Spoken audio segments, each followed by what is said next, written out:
You eat eggs every day thinking you're doing the right thing for your health?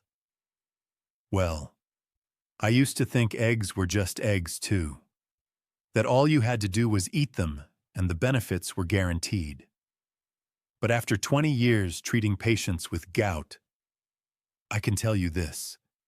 The way you prepare those eggs can be the difference between having healthy joints or waking up at 3 in the morning with your big toe feeling like it's on fire. My name is Finley Crosden. I'm a rheumatologist, and today I'm going to show you exactly how specific egg preparations can spike your uric acid and trigger gout attacks that you never imagined were connected to this common food in your kitchen. Before I continue, let me ask you something. Have you ever woken up in the middle of the night with pain so intense in your foot that it felt like someone was stabbing a knife into your big toe? Or felt your knee swell up out of nowhere, turn red, get hot, and hurt so badly you couldn't even put a bedsheet over it?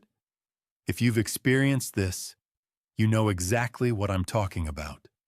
And if you haven't, trust me, you don't want to. Gout is one of the most intense pains that exists. My patients compare it to childbirth, to kidney stones, to broken bones.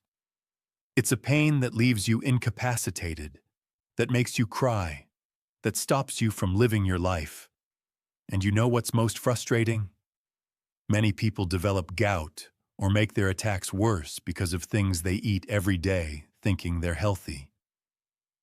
Eggs are a perfect example of this. Nobody talks about it. You search for gout on the internet, and you'll see lists of forbidden foods. Beer, red meat, seafood, organ meats. But eggs? Nobody mentions them. And that's exactly where the danger lies. Because the egg itself isn't the villain. The problem is what you do with it. Let me tell you about William. He's 72 years old, retired, worked his whole life as an electrician on big construction projects in the Chicago area. Strong man, active, always liked walking in the park early in the morning before the sun got too hot. He came to see me about 8 months ago with a story I've heard hundreds of times. He walked in limping, leaning on a cane he borrowed from his neighbor, with his right foot wrapped in a Velcro sandal because he couldn't fit into any regular shoe. His big toe was swollen, bright red, the skin so stretched it was shining. He sat down in the office chair with a grimace of pain and said to me, "Dr. Crosden, I don't understand what's happening. I take care of myself. I quit drinking beer 5 years ago. I hardly ever eat red meat. I cut out shrimp, cut out sardines. I do everything right. But these attacks won't stop. This is the third one this year, and each one worse than the last." I looked at him and asked about his daily eating routine. And you know what he told me? That every single day without fail, he ate 3 fried eggs for breakfast. With plenty of oil, nice and crispy, sometimes with bacon, sometimes with sausage links. On weekends, his wife made omelets stuffed with cheese and ham. And when there were leftovers, he'd have a hard-boiled egg as an afternoon snack. He looked at me confused when I asked about the eggs. "But doctor, eggs aren't a problem, are they? Everyone says eggs are healthy, that you can eat as many as you want, that they're good protein." And this is where I need to explain something very important. The egg by itself is a low-purine food. Purines are substances that exist in many foods, and when metabolized by the body, they transform into uric acid. When uric acid in the blood gets too high, it starts forming crystals.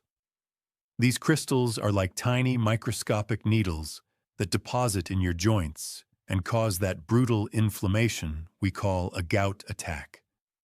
So yes, theoretically, a pure egg boiled in water has few purines and shouldn't be a problem.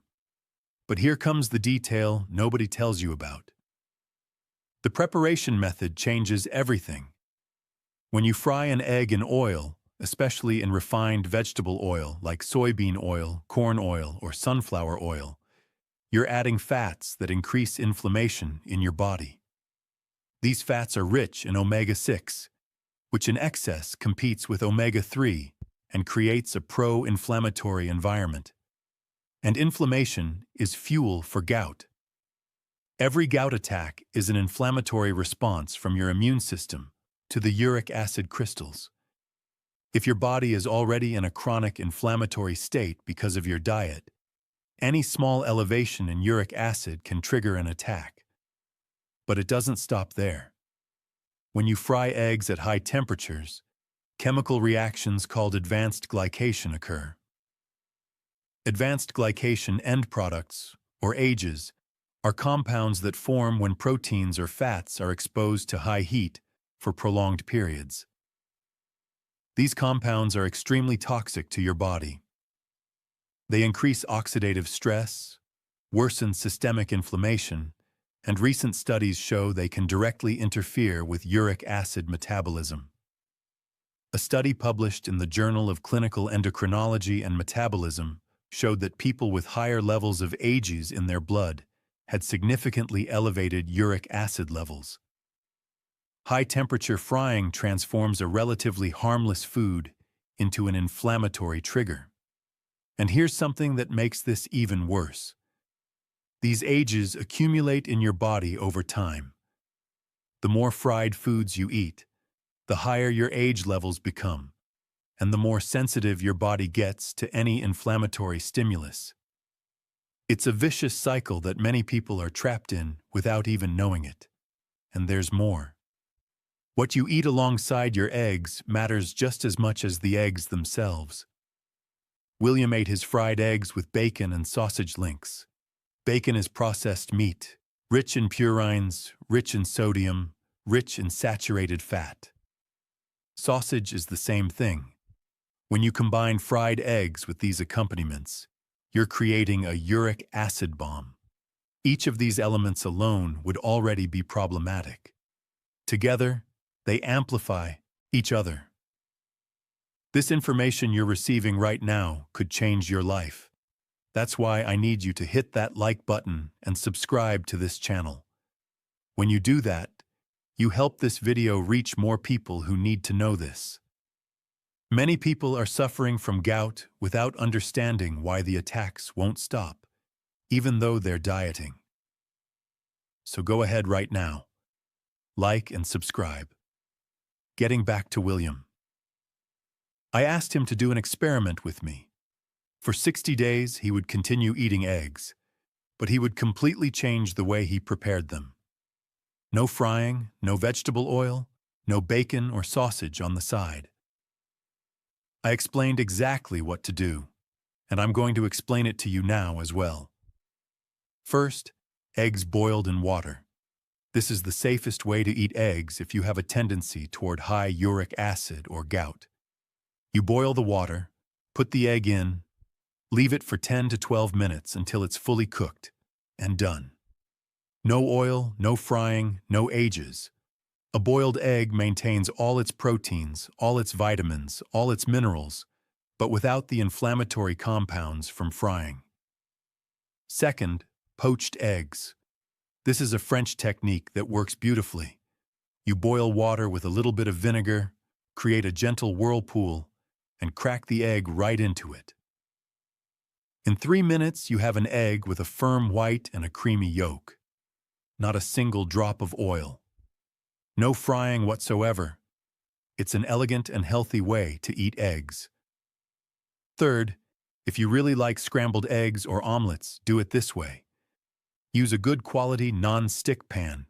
Add just a thin drizzle of extra virgin olive oil, not vegetable oil. Olive oil is rich in omega-9 and has anti-inflammatory compounds. And most importantly, low heat. Really low heat. Stir slowly, with patience. When you cook eggs on low heat, you avoid the formation of advanced glycation end products. The result is creamy, flavorful scrambled eggs that won't spike your uric acid. Fourth, about the accompaniments. Forget bacon. Forget sausage. Forget ham. If you want to accompany your eggs with something, use vegetables. Diced tomatoes, spinach sautéed in olive oil, mushrooms, zucchini. These foods are anti-inflammatory and help balance the meal. You can season with fresh herbs, with a little black pepper, with chives. It's delicious and it won't harm your joints. Fifth, the quantity. Even when preparing eggs the right way, don't overdo it. 2 eggs per day is a reasonable limit for most people. If you already have a history of gout or high uric acid, talk to your doctor about the ideal amount for you. Every body is different. Now let me tell you about other factors that influence uric acid that many people don't know about. Hydration is fundamental. Uric acid is eliminated by the kidneys through urine. If you don't drink enough water, your body can't eliminate the excess uric acid, and it accumulates in your blood. The recommendation is at least 2 liters of water per day. More if you sweat a lot, if you exercise, if you live in a hot climate. William confessed to me that he drank very little water.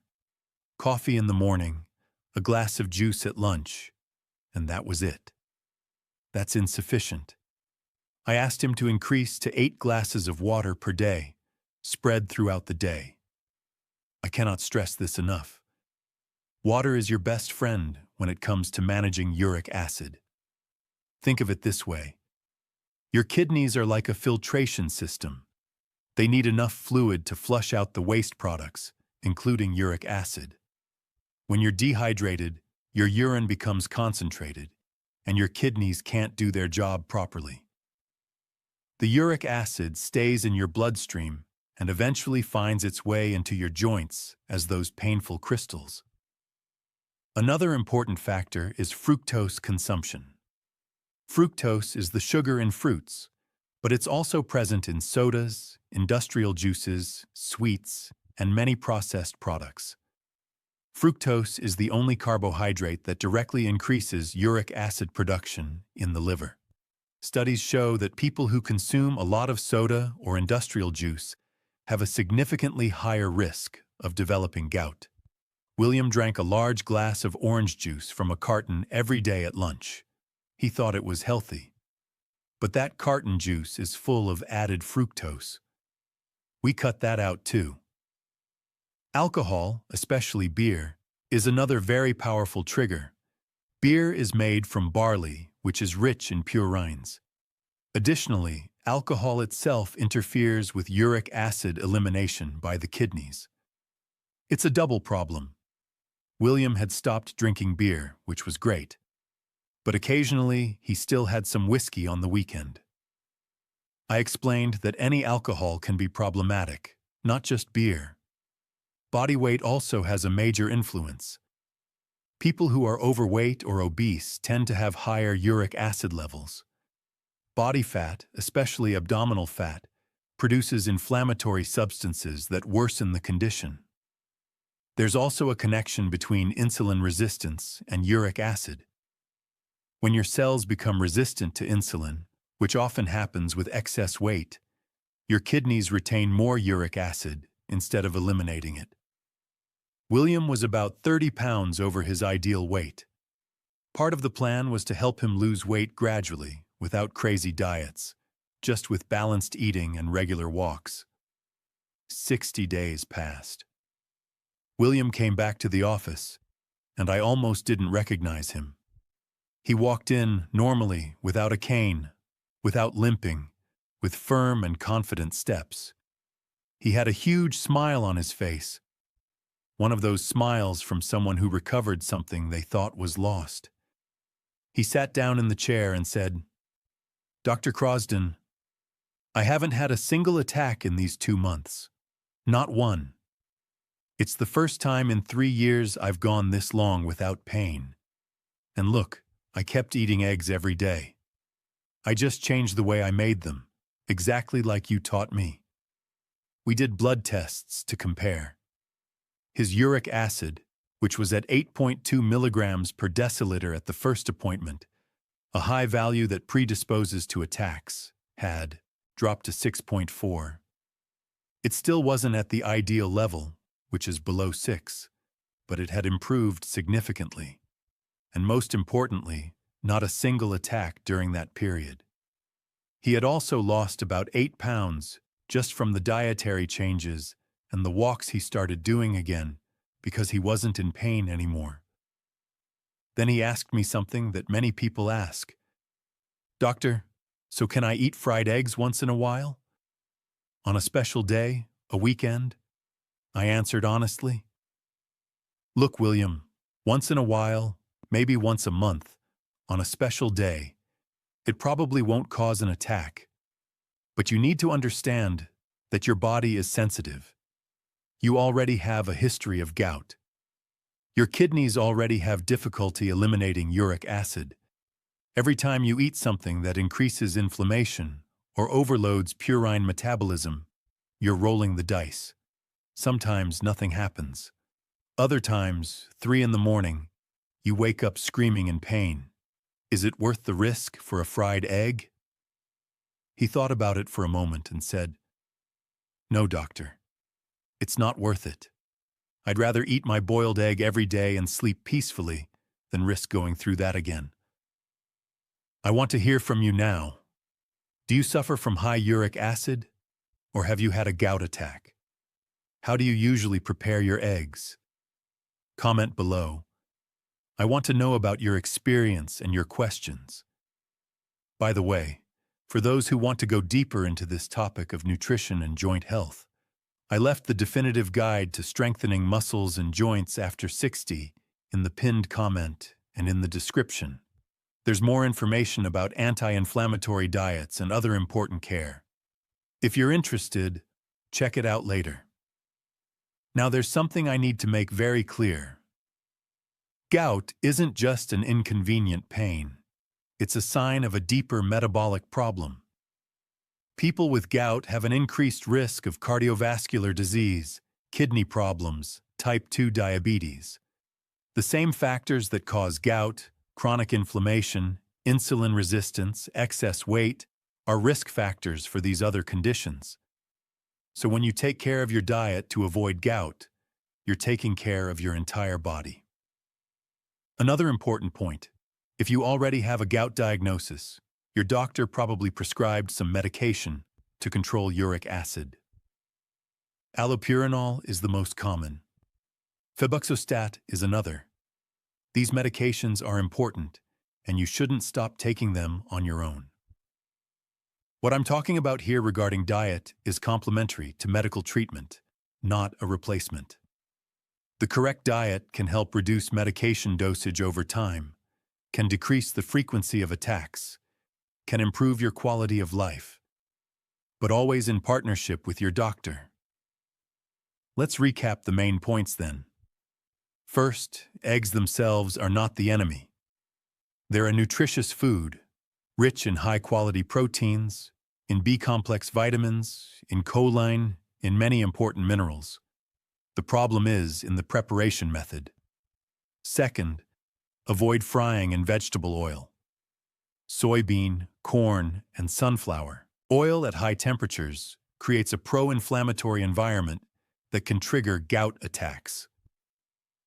Third, prefer boiled eggs, poached eggs, or scrambled eggs on low heat with olive oil.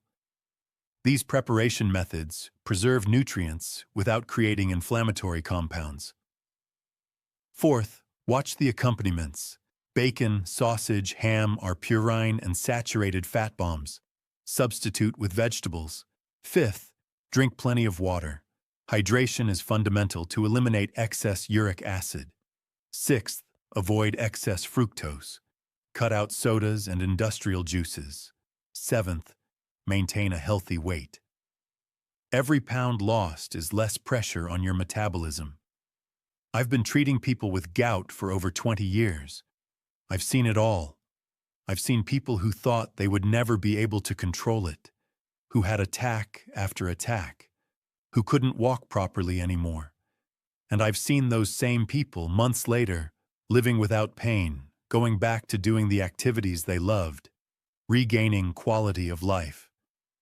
The difference is almost always in the details, in the small daily adjustments, in the way you prepare your food, in the choices that seem insignificant, but that, added up, make all the difference.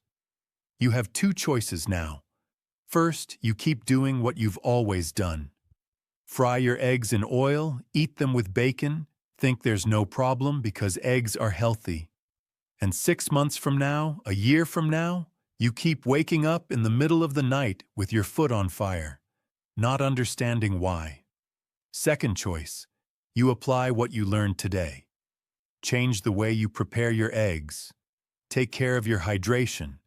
Pay attention to the accompaniments.